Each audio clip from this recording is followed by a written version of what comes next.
The quarterback class in 2024 is full of unknowns. Everyone's basically making their pick of who could be QB1. And what I wanted to do is a kind of different video than I've ever done on this channel. It's very common nowadays with a lot of other sports YouTubers, or specifically in football, is watching film. And so what I wanted to do is make a little series going through some of the top quarterbacks in this class, guys that some people think could be the best in the class, guys like Jalen Milroe, Quinn Ewers, or the solidified guys like Carson Beck, who a lot of people think is the best quarterback in the class because he's the most polished.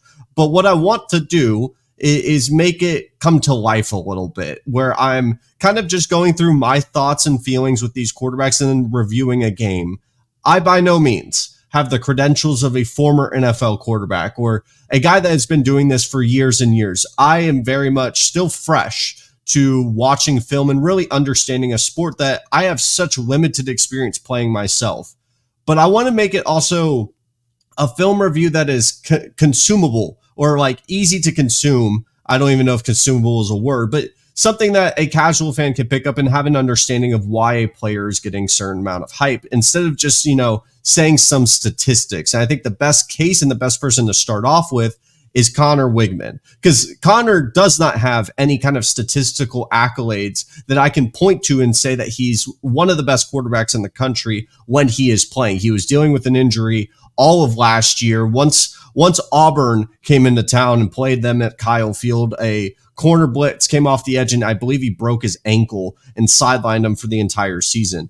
But why is Conner Weigman getting a ton of hype? If you're someone that follows the NFL draft, you have an understanding that on NFL Twitter, Conner Weigman has been a name that has gotten a lot of hype, and I don't think a lot of people truly understand why. So what I'm going to do is kind of just run through. I got my notebook here, pros and cons, and then I'm going to review one of his games and try to link the pros and cons that I saw to what you're going to see in the game review. But let me know what your thoughts are on this series. This is completely new to me, but I would love to do more. But self-plug real quick, just for 15 seconds, all I'll ever ask of you here on Rush the Field is just give me an opportunity to talk football with you. This is my passion project. Whether that's a like, a comment, a subscribe, anything truly does mean the world to me. And I'm only going to ever ask of you is that simple question. It's just give me an opportunity to continue to talk football with you. We could go ahead and dive into the film review. And first, let's talk about the pros and cons of Conner Weigman. Conner Weigman is a 6'2" quarterback that is about 215 pounds. That's what's listed.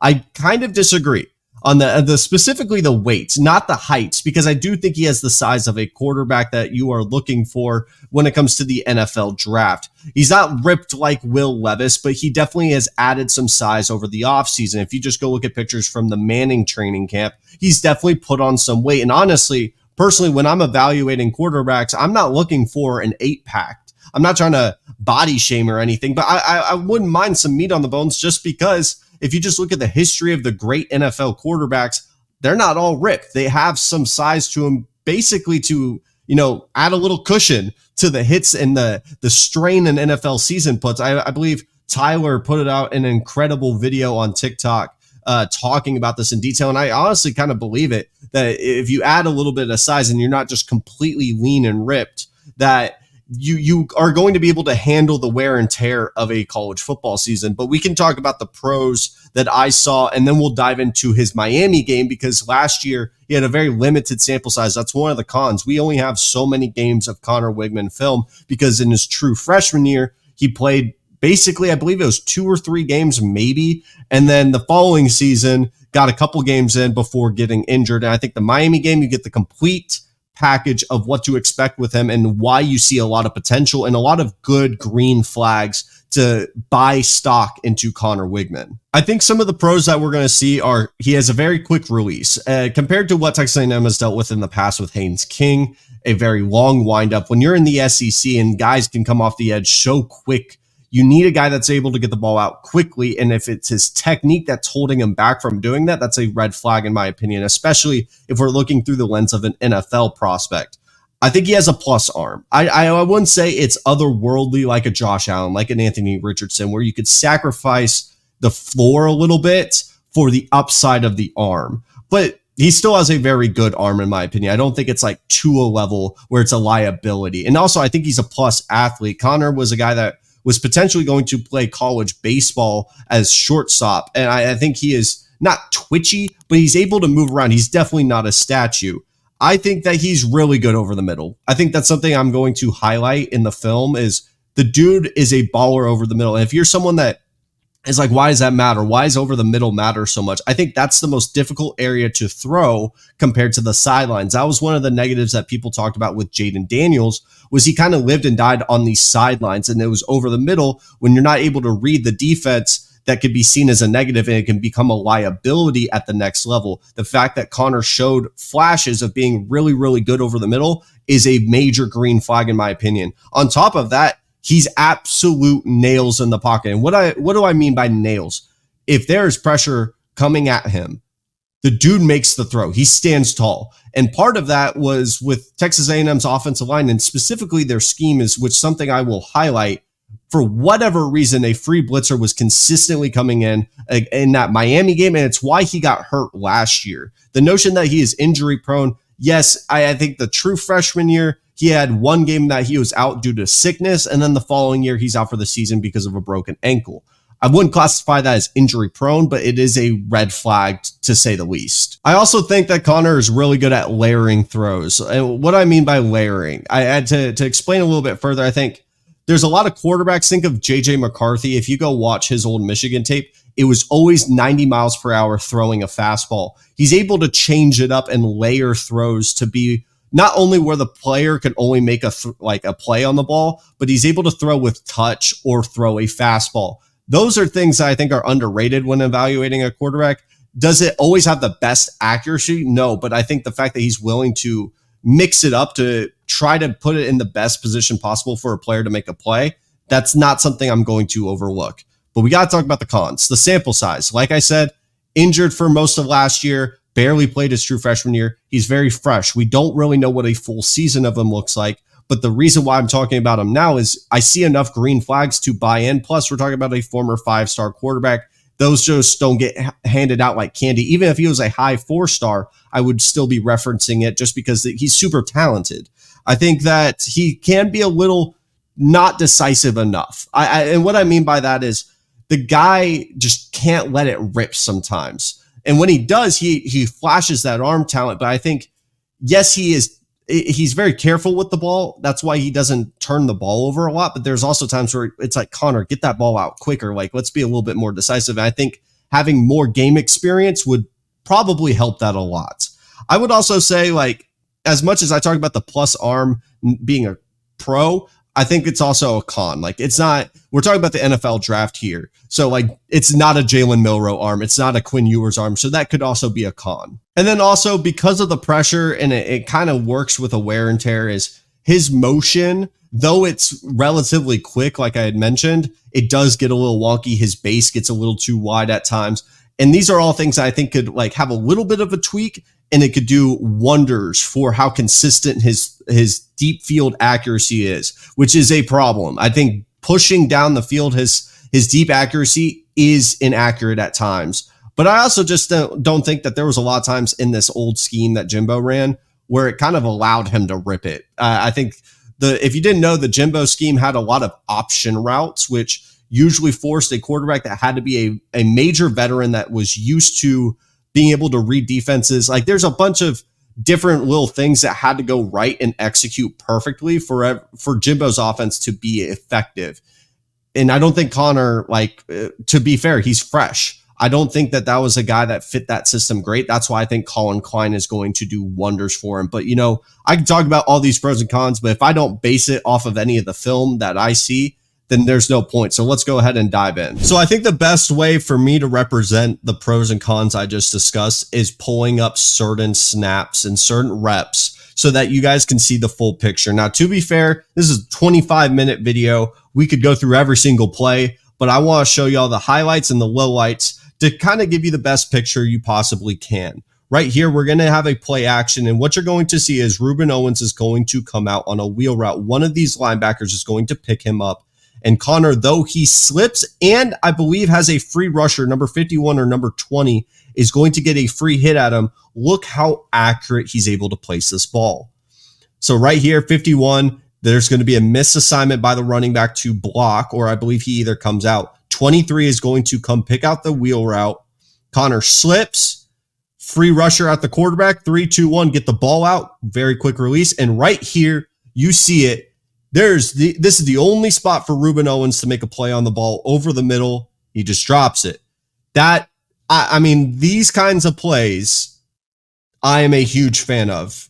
And I think are real highlights that aren't like major plays, but if we're talking about an NFL prospect, should not be overlooked. I want to show y'all this rep specifically just because of how quickly he was able to process and take what the defense gave him. They're going to be able to send 5 right here, trying to get the blitz to go through, and everyone else is picking a man and picking their spots. What Connor realizes is, well, everyone's in man coverage or trying to blitz me. There's not a single person downfield that has eyes on me, and there's a major gap over the middle. I'm just going to take my yards and go. Right here, you just see everyone's focused on a different man, and the safeties are running deep, and he's able to just pull it and get a major chunk play. I really do appreciate these types of plays. Now, right here, it's going to be, I believe, an RPO, and Max Johnson's brother, Jake Johnson, who actually played tight end for him, he's going to be able to get wide open here. Though this play is under pressure, Connor kind of jumps and tries to loft it, and you can't really tell which tight end is he trying to attack. Right there, you have 47 that's open, but this is just one of those plays that you wish you could have back, and you're kind of sitting there going, Connor, like, he could have thrown that anywhere in the back of the end zone, right? Yeah, maybe this corner's able to turn and flip his hips. Maybe he is, but you just got to get this into the end zone. Though there's pressure, this is definitely one of the negatives of, yeah, he can throw with touch, but it needs to be more accurate than that. I want to show you all this rep, because this is what epitomized Texas A&M's offensive line last year and why it was so bad. I don't know if I can blame Connor for maybe not checking and seeing. Maybe it's Steve Adazio's scheme.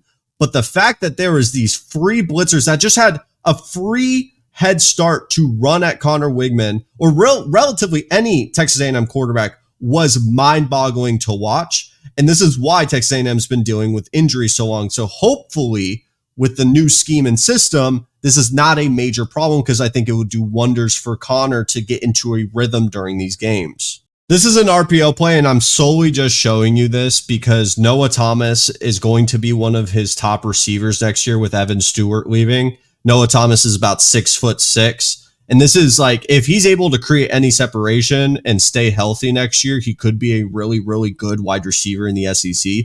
And I just want to show you, Connor winds up, gets the ball out, and look at how far. First of all, only place that, I know it's very blurry, this is the only spot that Noah Thomas can make a play on the ball, but this should not be a catch. Like, from the angle that he throws this at, I don't know if I can give you a better angle than that, but that is insane to be able to have the catch radius to catch that. I just need to highlight that for you. Now, this is a rep. When I talk about being more decisive and letting it rip, you're going to watch Evan Stewart right here come out into the flat, and he's wide open. I mean, right here, you see about 3 defenders, 3 wide receivers, and like, I will show you. There's no better way for me to show you this, but right here, get this ball out. I know the receiver has not turned his head. There it is. Get rid of the ball right here. Too many steps to decide that. This is, I think, by far, if we were to look at what his worst rep is, it's this play right here. Because I'm sitting here going, like, Connor, you see him open. There's not a single defender. These guys are going to take these guys out. And the safety, for whatever reasons, wanting to try to take this to the goal line. And it's low and away. And Evan Stewart has to try to make a play on it. And I don't even know if it got the first down. Like, by far, when I say you got to be more decisive than this, like, I know you want to be smart with the ball, get that ball out quicker. Now, this is a rep that I just want to highlight his accuracy. Right here, coming out on the break, getting the ball out. He's in his windup.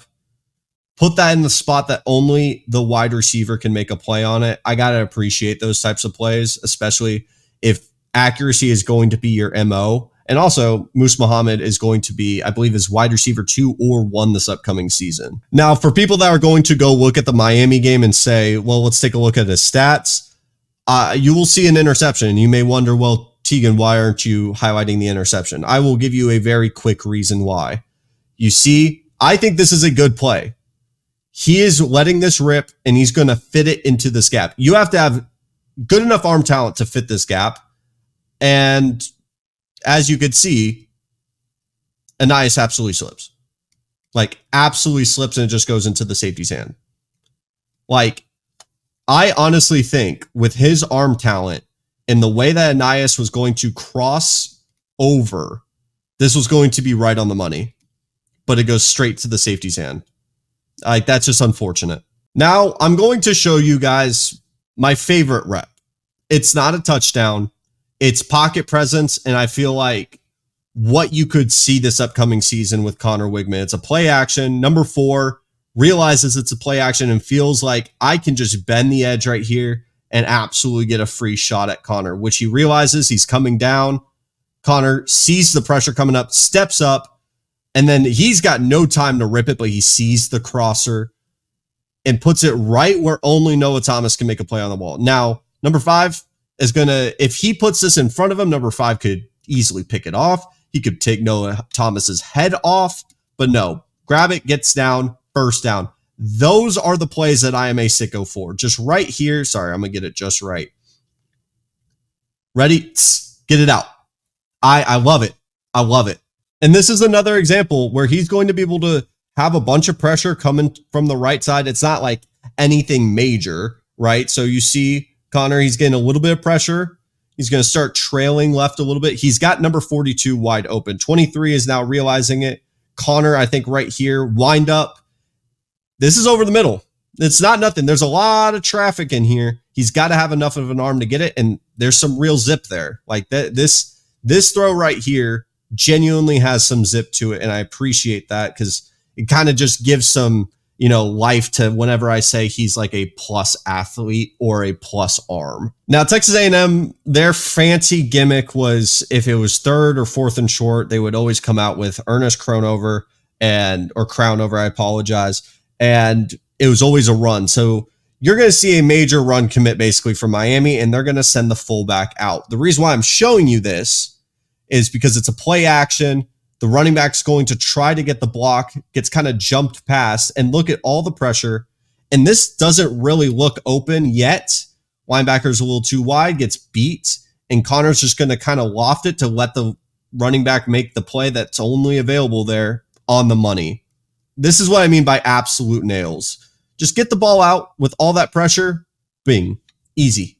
Now, I got to show the bad reps too, and this is definitely one of those times where he's trying to force it deep. Texas A&M had gotten down. I believe Miami had taken one to the house recently, and yeah, I mean, he's not Josh Allen. Josh Allen could maybe fit that, but this is one of those reps where maybe he feels like he can make this throw. I just don't think he has the arm talent to do this.